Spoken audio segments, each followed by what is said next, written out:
Let me ask you something real quick. You wake up Monday morning, your alarm goes off at 6 a.m. You get dressed, commute to work, you grind for 8 hours, and at the end of the month, your paycheck hits your bank account. And you look at that number and you think, is this it? Is this how I get rich? Here's the truth nobody tells you in school. A salary alone will almost never make you wealthy, but neither will a business if you do it wrong. And investing? Most people are doing that wrong too. Hi, I'm Charles. Today, we're going to break down all three: salary, business, and investing. And by the end of this video, you'll know exactly which path makes sense for you and how to combine them to actually build wealth. Let's get into it. Section 1. The salary path. Okay, let's start with the salary, because that's where most of us begin. You go to school, get a degree, land a job, and get a paycheck. In America, the median household income right now sits around $74,000 a year. That sounds decent, right? But here's the problem nobody wants to talk about. When you earn a salary, you are trading time for money. 1 hour of your life equals a fixed amount of dollars. And the moment you stop working, the money stops too. Now let me show you the math. Let's say you earn $74,000 a year. After federal taxes, Social Security, Medicare, maybe state taxes, you're probably taking home somewhere around $55,000 to $58,000. That's roughly $4,600 a month. Out of that, you pay rent or a mortgage. Average in the US is about $1,500 to $2,500 depending on where you live. Car payment, groceries, utilities, insurance, subscriptions. Now you're down to maybe $500 to $1,000 left to save per month. Now here's the real kicker. At that rate, saving $1,000 a month for 20 years, even with some interest, you're looking at somewhere around $300,000 to $400,000. That sounds like a lot, but is $400,000 enough to retire on in America? Financial advisors say you need at least $1 million to $1.5 million to retire comfortably today. That number goes up every year because of inflation. So the math on salary alone? It doesn't work. But here's what salary is good for. It gives you stability. It gives you benefits, health insurance, 401k matching, paid time off. It gives you seed money, money you can use to build something bigger. A salary isn't the enemy. It's just not the destination. It's the launchpad. The smartest thing you can do with a salary is use it to fund your next two moves, which is a business, investing, or both. Section 2. The business path. Now let's talk about business, because this is where most people's eyes light up. And I get it. We've all heard the stories. Jeff Bezos started Amazon in his garage. Sarah Blakely started Spanx with $5,000 and became a billionaire. Elon Musk, Mark Zuckerberg, the list goes on, and the stats back it up. Business ownership is the one way wealth is created in America. According to Federal Reserve data, the top 1% of wealthy Americans, the majority of them are business owners, not employees. That's powerful. But here's what those headlines don't show you. About 20% of small businesses fail in their first year. Around 45% fail within 5 years. And nearly 65% close their doors within 10 years. So the question isn't just, should I start a business? It's, how do I start the right way? Let's talk about what actually works. There are two kinds of businesses people build. 1. The job replacement business. This is where you're basically self-employed. You're a freelancer, a contractor, a consultant. You own your job, but you are the business. The moment you stop, so does the income. This is better than a regular salary, sure, but it still has limits. 2. The scalable business. This is where wealth actually lives. You build systems, You hire people. You create products or services that make money even when you're not actively working. This is what separates business owners from the truly wealthy. Think about it like this. If you own a barbershop and you're the only barber, that's a job replacement business. But if you open 5 barbershops, hire barbers, and collect a percentage of each shop's revenue, now you have a scalable business. Here's the key principle of business wealth building. You stop trading your time for money and start making your systems earn money for you. Now, you don't need millions to start. Some of the most profitable businesses in America right now have low startup costs. E-commerce and Amazon FBA. Average startup cost, $500 to $5,000. Service businesses, cleaning, landscaping, HVAC, plumbing, $2,000 to $15,000. Digital products and online courses, as little as $0 to $500. Content creation and media, nearly zero startup cost. The key is to start with what you know, solve a real problem, and build systems early. One more thing about business, and this is huge. Business owners get the best tax advantages in America. When you're employed, you get taxed first and spend what's left. But a business owner? You can deduct your phone, your home office, your car, your education, certain meals. You spend first and get taxed on what's left. That's a massive legal advantage most employees never access. So is business the path to wealth? Absolutely, but only if you treat it like a business and not just a hustle. Section 3. The investing path. Alright, now we get to investing. And this is the one that changes everything. Here's a sentence I want you to write down or screenshot right now. The wealthy don't work for money. They make their money work for them. That's not a motivational quote. That's literally how the top 10% of Americans build and keep their wealth.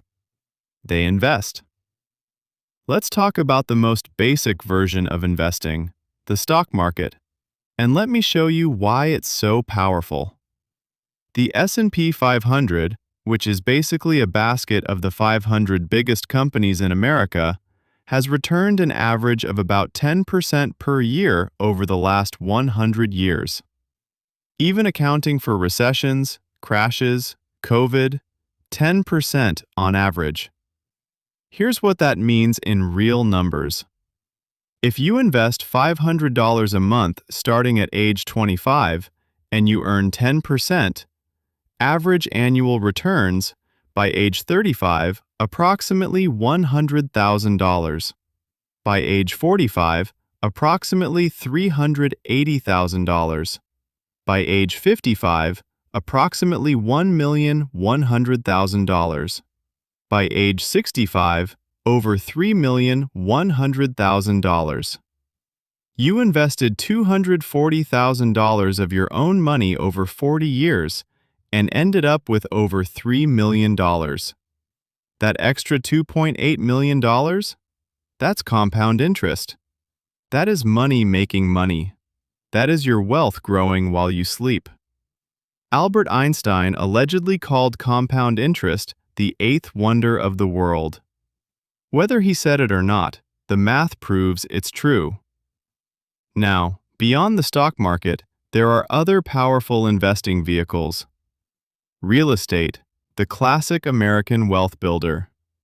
You buy a property, rent it out, and collect cash flow every month while the property appreciates in value. The average American home has appreciated around 5 to 6% per year historically. And unlike stocks, you can use the bank's money to buy real estate. That's called leverage. Index funds and ETFs. Low-cost, diversified investments that track the market. Perfect for beginners. Low fees, low maintenance, historically strong returns. Retirement accounts, 401k and Roth IRA. These are your best friends if you're an American. A Roth IRA lets your money grow tax-free. You pay taxes now on what you put in, but when you withdraw it at retirement, you pay zero taxes. That's a massive advantage. In 2024, you can contribute up to $7,000 per year to a Roth IRA if you're under 50. If your employer matches your 401k contributions, that is free money. Take every single penny of it. The biggest mistake beginners make with investing? Waiting. People say, "I'll start when I have more money." But the single most valuable ingredient in investing is time. Every year you wait costs you tens of thousands, sometimes hundreds of thousands of dollars in lost compound growth. Start with $50 a month if that's all you have. Start today. Section 4. The combination. This is how you actually get rich. Okay, so which one wins? Salary, business, or investing? Here's the real answer. The people who get truly wealthy don't pick one. They stack all three in order. Let me introduce you to what I call the three-layer wealth stack. Layer 1. Salary. Use your job to cover your living expenses and generate seed capital. While you're employed, live below your means. Don't inflate your lifestyle. Every time you get a raise, bank that difference. Layer 2. Business. Use part of your savings and your skills to build a side business, something that can eventually replace or exceed your salary income. This is your wealth accelerator. It gives you cash flow beyond your paycheck, tax advantages, and eventually the freedom to leave your 9-to-5 if you choose. Layer 3. Investing. Take money from both your salary and your business and consistently put it into appreciating assets, index funds, real estate, and retirement accounts.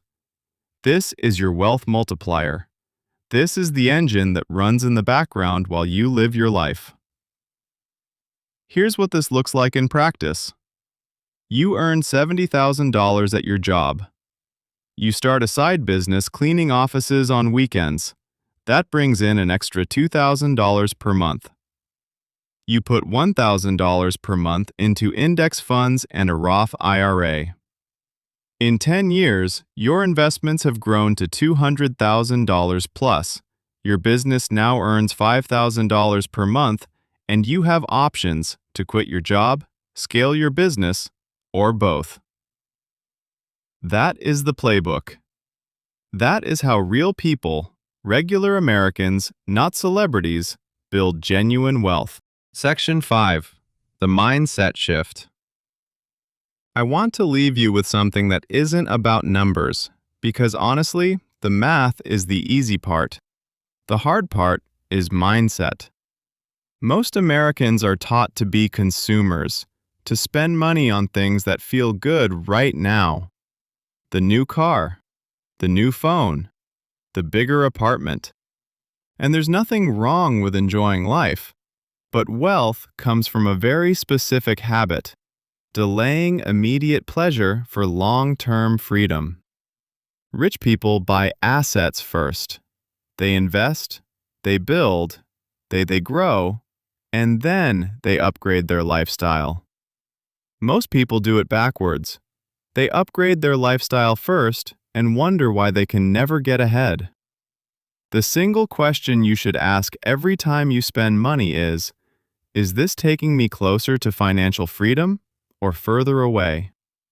That's it. That one question, applied consistently, will change your financial life. So let's recap. Salary gives you stability and seed money, but it has a ceiling. Don't stop there. Business gives you freedom, scalability, and tax advantages, but it requires patience and execution. Investing gives you compound growth, but only if you start early and stay consistent. And the winning move? Stack all three. You don't have to be born rich. You don't need a trust fund. You don't need to get lucky. You need a plan, a little discipline, and the willingness to start, even when it feels small. If this video helped you see money differently, do me one favor. Hit that like button, drop a comment below, and tell me, are you a salary person, a business person, or an investor right now? I read every comment. Thanks for watching, and I'll see you in the next video.